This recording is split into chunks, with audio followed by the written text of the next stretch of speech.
तो आज के इस वीडियो में आपको पढ़ाने जा रहे हैं कक्षा 4 का हिंदी बुक है। कहानी पाठ 10 है। पाठ 10 में कहानी है 3 बुद्धिमान। कहानी का नाम क्या है? 3 बुद्धिमान। इसमें दिया हुआ है दृश्य 1। दृश्य 1 में है गोपी, हरि और देव नगदहा गांव के निवासी है। 3 दोस्त है। ठीक, क्या है? 3 दोस्त था। तीनों कौन गांव का निवासी है? नगदहा गांव के निवासी हैं। कौन कौन? गोपी, हरि और देव। ये तीनों नगदहा गांव के निवासी हैं। वे काम की तलाश में जयपुर नगर की ओर जा रहे हैं। वे काम की तलाश में कहाँ जा रहे हैं? जयपुर नगर की ओर जा रहे हैं। इस समय वे नगर से थोड़ी ही दूरी पर हैं। इस समय वे नगर से थोड़ी ही दूरी पर हैं। अब यहाँ है गोपी। पहला दोस्त का नाम क्या है? गोपी। मित्रों, हम गांव से इतनी दूर आ गए लेकिन अभी तक कोई काम नहीं मिला है। पहला दोस्त का नाम गोपी था। गोपी क्या बोला कि मित्रों, हम गांव से इतनी दूर आ गए लेकिन अभी तक कोई काम नहीं मिला। हरि, तभी दूसरा दोस्त जवाब दे रहा है। दूसरा दोस्त का नाम क्या है? हरि। हाँ, 1 सप्ताह पहले हम घर से निकले थे। अगर काम नहीं मिला तो हम सब क्या करेंगे? हरि क्या बोला? 1 सप्ताह पहले हम निकले थे घर से, अगर काम नहीं मिला तो हम लोग क्या करेंगे? तभी देव जवाब दिया, घबराओ मत, हम तीनों जयपुर के राजा के पास जाएंगे। तीसरा दोस्त क्या जवाब दिया कि घबराओ मत, हम तीनों जयपुर के राजा के पास जाएंगे, वे हमें कुछ काम जरूर देंगे। देव को राजा पे बहुत भरोसा थे। वो बोले राजा साहब जरूर कुछ ना कुछ काम देंगे। गोपी, तभी गोपी जवाब देता है, लेकिन राय दरबार तक पहुंचना कोई सरल काम नहीं है। गोपी क्या जवाब दिया? राय दरबार तक पहुंचना कोई सरल काम नहीं है। सरल माने कोई आसान काम नहीं है। देखिए तीनों दोस्त जा रहे हैं ना गप करते करते। हरि, अरे यह देखो, एक ऊंट इधर से कुछ देर पहले गया है। जमीन पर उसके पैरों के निशान दिखाई दे रहे हैं। क्या कहता है? एक ऊंट इधर से कुछ देर पहले गया है, जमीन पर उसके पैरों के निशान दिखाई दे रहे हैं। तभी देव जवाब देता है, देव चलो चलते हैं, चलो चलते इनको ध्यान से देखेंगे। कहता चलो चलते चलते इनको ध्यान से देखेंगे, यात्रा में थकावट भी नहीं होगी। यात्रा में थकावट नहीं होगी, थोड़ा मनोरंजन भी होगा। क्या बोला?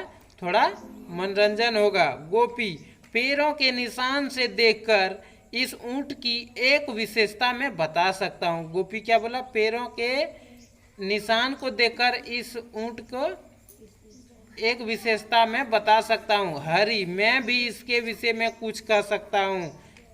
तब तक देव कहाँ रुकने वाला था, वो भी कहा हंसते हुए, मैं तुम दोनों से कुछ कम नहीं हूँ। तीसरा दोस्त क्या बोला? देव जवाब दिया कि मैं तुम दोनों में से कुछ कम नहीं हूँ।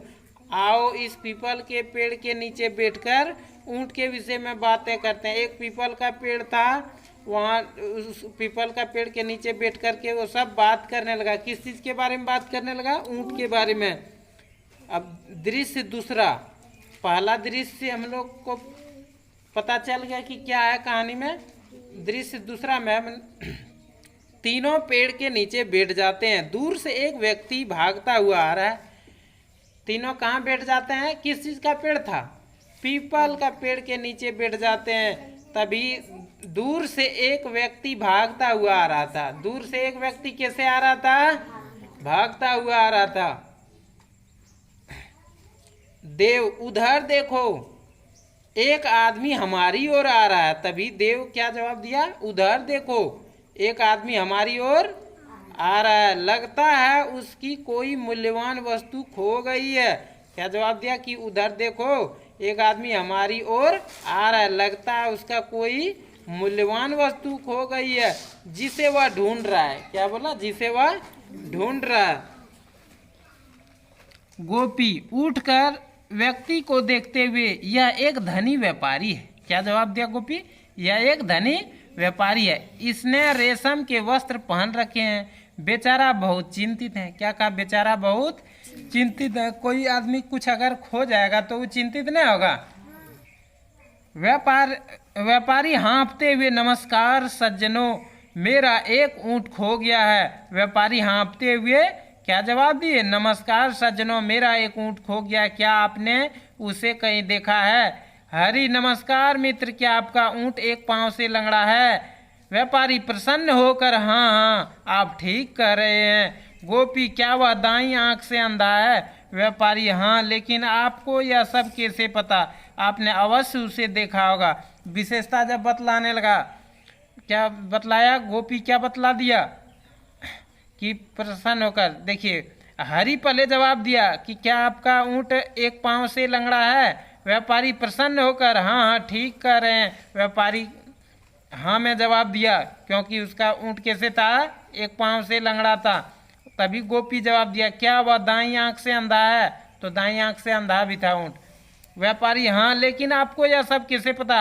आपने अवश्य उसे देखा होगा। वो सब देखा नहीं था। तीनों दोस्त देखा था क्या? पैर का निशान जो था उसी से अंदाजा लगा करके बता रहा था। देव, नहीं, हमने देखा नहीं। मैं आपको यह भी बता सकता हूँ कि ऊँट की पूंछ छोटी है। व्यापारी, अरे यह भी सच है। ऊँट को देखे बिना मैं तुझको थाम लूं। कहता, ऊँट के देखे बिना कैसे आप बता रहे हैं? व्यापारी, हाँ, लेकिन आपको यह सब कैसे पता? आपने अवश्य उसे देखा होगा।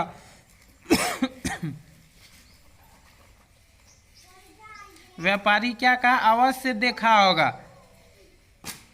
अरे यह भी सच है। ऊँट को देखे बिना आप उसकी सारी विशेषताएं, कहता, ऊँट को देखे बिना आप उसकी सारी विशेषताएं कैसे जान सकते हैं? मुझे विश्वास नहीं होता।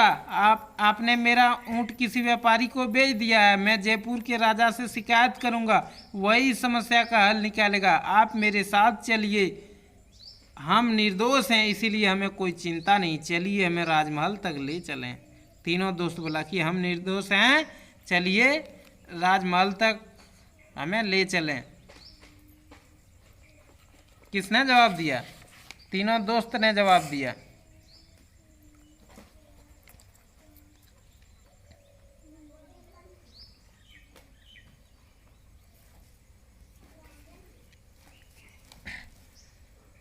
अब फिर सेकेंड पार्ट कल पढ़ाई होगा, ठीक।